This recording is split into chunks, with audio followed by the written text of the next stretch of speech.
Most people would have looked at this and seen a dump. What did you see?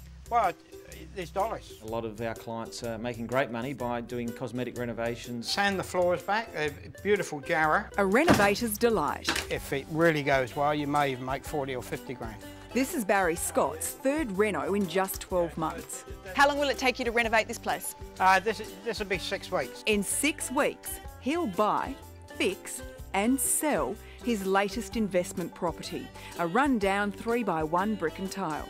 How much do you expect to make out of this renovation? I'm planning on 30,000. Not bad for 6 weeks' work. Well, no, it's not. And here's the real icing on the cake. Barry won't be hit with hefty property taxes normally incurred with buying and selling. You really want to talk to your accountant before you talk to your carpenter. Nigel Plowman specialises in minimising property tax. A lot of people focus just on what the profits could potentially be, but really you want to focus on what the after-tax profits will be. Renovations like Barry's can be subject to GST. GST can really eat into your profit, and you could find in a worst-case scenario you're losing 1/11 of your end sale price. On a $500,000 home, that would be $45,000. But there are ways to reduce, even avoid the tax altogether, and it starts as soon as you sign the offer. They're flicking through the real estate pages and think, yep, here's a property, let's go have a look at it.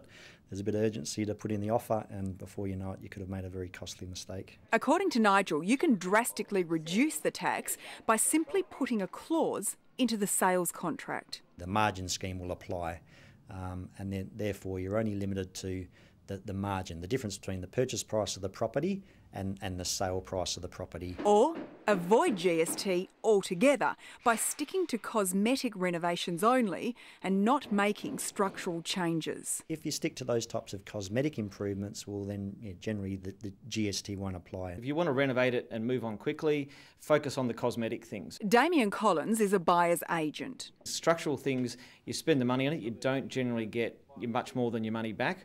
Whereas the cosmetic things, the carpets, the paints, the kitchens, the bathrooms, they're the things that people really see and notice. He helped Barry buy this place. Ripped out the old kitchen, put in a new kitchen. Barry estimates it'll cost $50,000 to renovate. So how much will he make? Well, he picked it up for $366,000. Add to that the renovations of $50,000, stamp duty of $20,000 and agents' fees of $10,000. Add that to the original sale price and it takes the total to $446,000. Based on sales data, he expects to sell from between $480,000 and $490,000. That's a tidy profit, 30 to 40 grand. How's it going, mate?